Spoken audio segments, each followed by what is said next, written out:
नमस्कार दोस्तों, welcome to civil services made easy.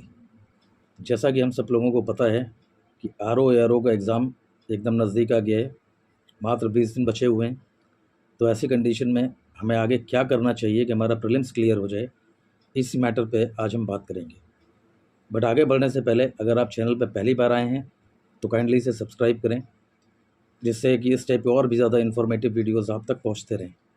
ठीक है, तो इस एग्ज़ाम को क्लियर करने में जो सबसे बड़ा हर्डल है वो है प्रीलिम्स।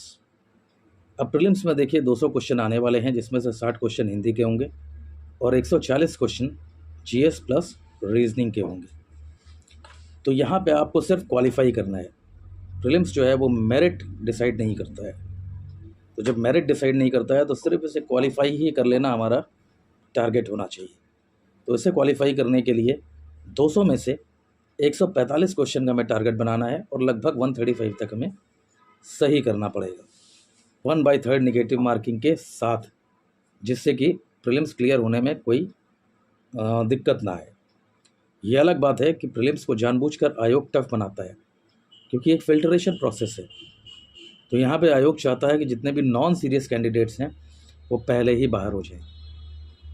और ये एग्ज़ाम उतना हल्का भी नहीं है, क्योंकि आप जानते हैं इस बार 11 लाख लोगों ने फॉर्म भरा है और इनमें से प्रीलिम्स केवल 4.5 लोग या 4,500 लोग के आसपास ही क्लियर करवाए जाएंगे प्रीलिम्स में। तो यहाँ पे आपके पास एक पक्की रणनीति होनी चाहिए, एक डेफिनेट सेट ऑफ स्ट्रैटेजी होनी चाहिए, जिसे फॉलो करके इस 20 दिनों में आप इस एग्ज़ाम का प्री क्लियर कर सकते हैं। और यही स्ट्रैटेजी मैं आपके साथ डिस्कस करने वाला हूँ। और मैं गारंटी के साथ बोल सकता हूँ कि अगर आपने इस वीडियो को पूरा देखा और इस स्ट्रैटेजी को फॉलो किया जो मैं आपको बता रहा हूँ, तो आपका कट ऑफ कभी नहीं रुकेगा। तो सवाल अब ये उठता है कि क्या इतने कम समय में प्रीलिम्स क्लियर किया जा सकता है?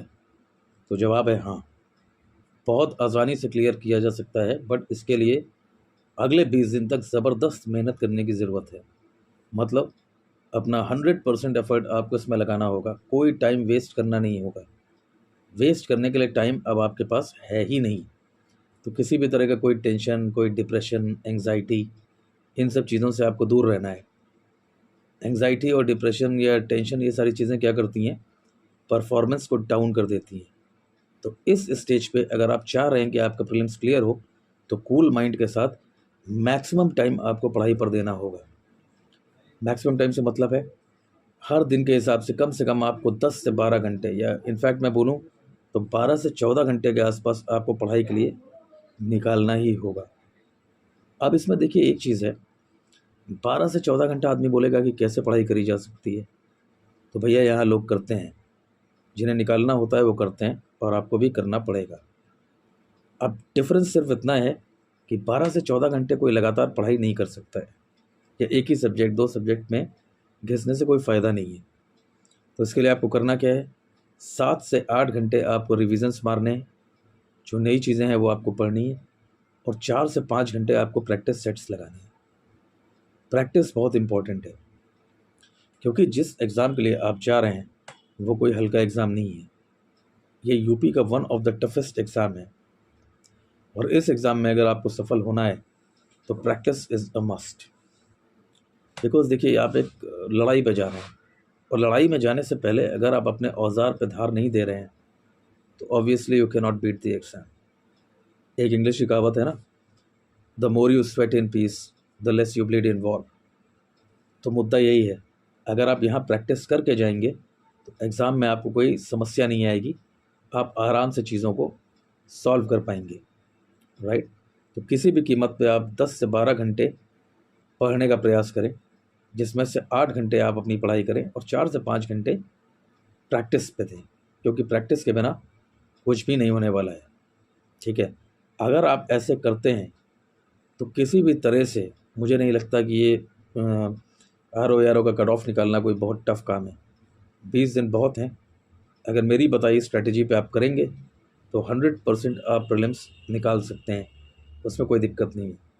हाँ, एक बात और है, आपको अपनी नींद कम करनी होगी। देखिए आजकल जाड़े का टाइम है, नींद ज़्यादा आती है, आलस आता है, बट इन सारी चीज़ों को ओवरकम करते हुए अगर आप डिटरमिन्ड हैं कि हाँ मुझे ये एग्ज़ाम निकालना है, तो आपको नींद कम करने में कोई ख़ास दिक्कत नहीं होगी। ओवरऑल अगर आप 4 से 5 घंटा 5 घंटे की नींद ले रहे हैं तो उतना काफ़ी है। एग्ज़ाम टाइम में से ज़्यादा नींद लेने का कोई मतलब भी नहीं बनता है, ठीक है। तो 4 से 5 घंटे, दिन में 24 घंटे होते हैं, 4 से 5 घंटे आप अपनी नींद के लिए निकाल दीजिए। 4 से 5 घंटे जो आपकी डेली की जो काम है, दैनिक क्रियाएँ हैं, उनके लिए निकाल दीजिए। और बचे हुए 14 घंटे जो हैं उसमें सिर्फ पढ़ाई करिए, पढ़ाई के अलावा कुछ भी नहीं। अब कौन सा सब्जेक्ट कैसे करना है, क्या करना है, वो मैं आपको बताता हूँ। और जैसे मैं बता रहा हूँ, अगर उसी रेट पे उसी तरह से आपने इस स्ट्रैटेजी को फॉलो किया तो मैं गारंटी दे सकता हूँ कि आपका प्रीलिम्स क्लियर होने में कभी कोई समस्या नहीं आएगी। ओके, तो सबसे पहले आप ये देखिए कि जितने भी सब्जेक्ट्स हैं इनको प्रायोरिटी के बेसिस पे लेके पढ़ना स्टार्ट करिए। मतलब जो सबसे ज़्यादा इंपॉर्टेंट सब्जेक्ट्स हैं उनको सबसे पहले करिए, सबसे अच्छी तरह से करिए। जिन सब्जेक्ट्स की इंपॉर्टेंस कम है उन्हें बाद में देखिएगा। अगर आपके पास टाइम बचा तो देखिएगा, टाइम नहीं बचा तो स्किप भी कर सकते हैं। क्योंकि देखिए टोटल आपको करना है, टोटल क्वेश्चंस जो आएंगे वो 200 क्वेश्चंस आएंगे। आपको करना है, आपको टारगेट बनाना है 145 क्वेश्चन का। और टारगेट बनाने के बाद कम से कम भी गिरी से गिरी कीमत में भी कम से कम 135 क्वेश्चन आपको सही करने ही होंगे। तो इस एग्ज़ाम में आप देखिए जो सबसे इम्पॉर्टेंट पार्ट है वो है हिंदी। हिंदी से आपको 60 क्वेश्चन मिलने वाले हैं और इन 60 में आपको कम से कम 55 क्वेश्चन आपको सही करने ही होंगे। और ये कोई बड़ी बात नहीं है। जो हिंदी मीडियम के स्टूडेंट्स हैं या जो पुराने लोग हैं जो इस एग्ज़ाम को काफ़ी समय से दे रहे हैं, वो हिंदी में 55 नहीं 60 में 60 भी मारते हैं।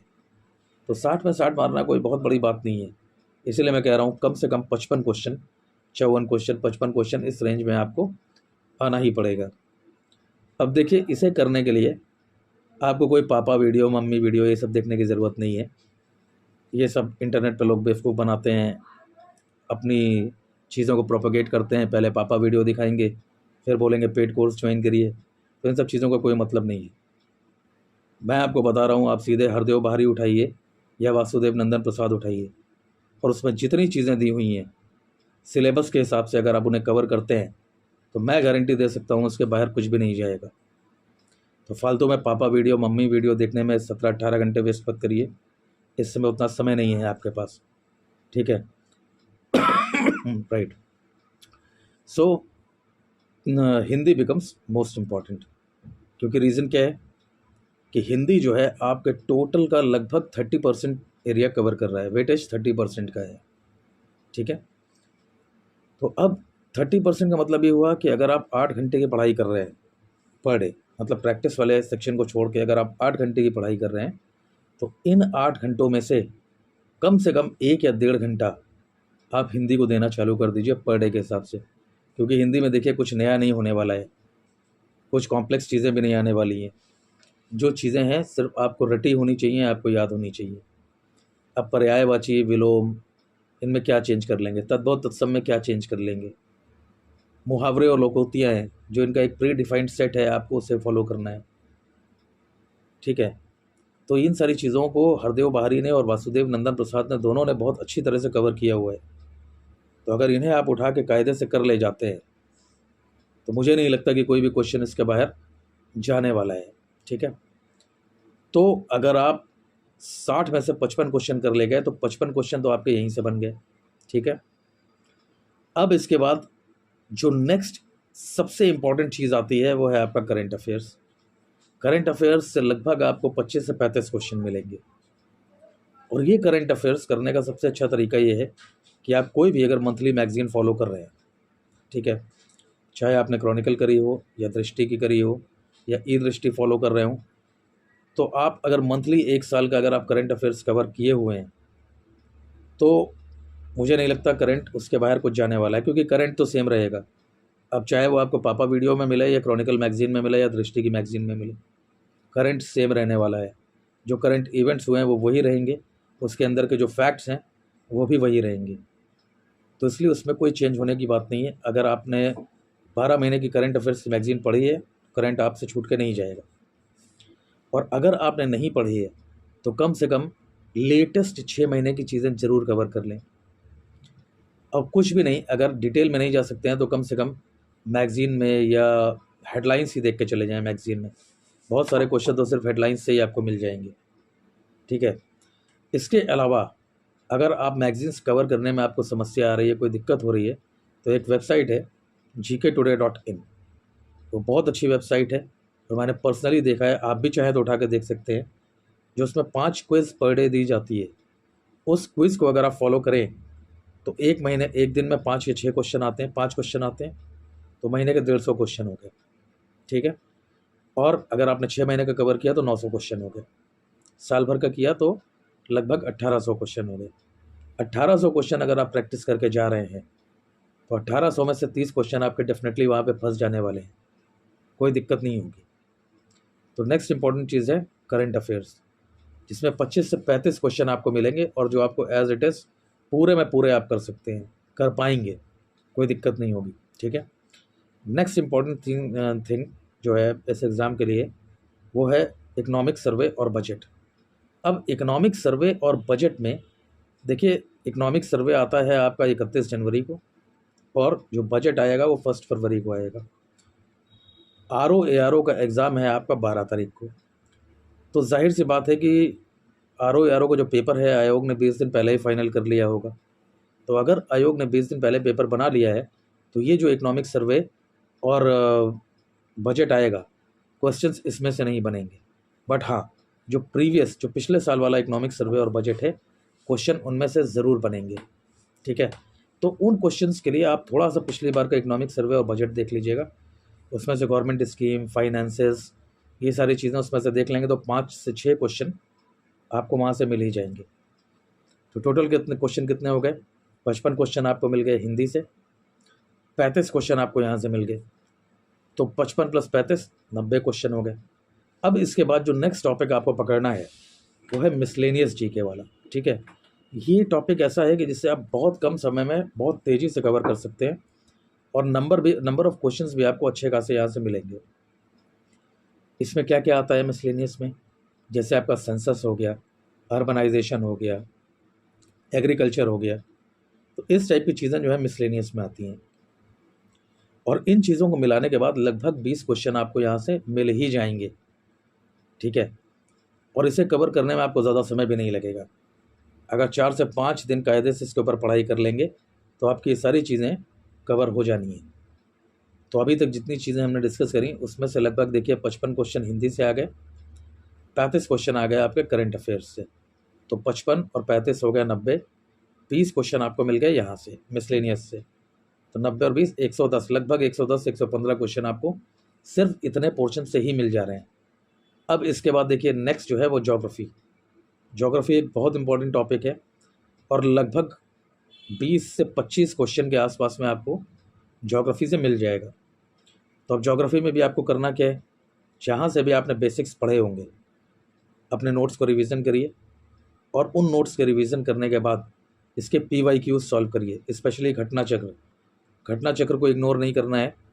ये अलग बात है कि हो सकता है देखिए रिपीटेड क्वेश्चन इस बार ज़्यादा ना फंसे, बट जो घटना चक्र के नीचे एक्सप्लेनेशंस दिए हुए हैं उसमें बहुत सारे फैक्ट्स दिए हुए हैं, बहुत सारी चीज़ें दी हुई हैं, तो नए क्वेश्चंस हो सकता है उसमें से बन जाएं। तो आपको घटना चक्र को इग्नोर नहीं करना है।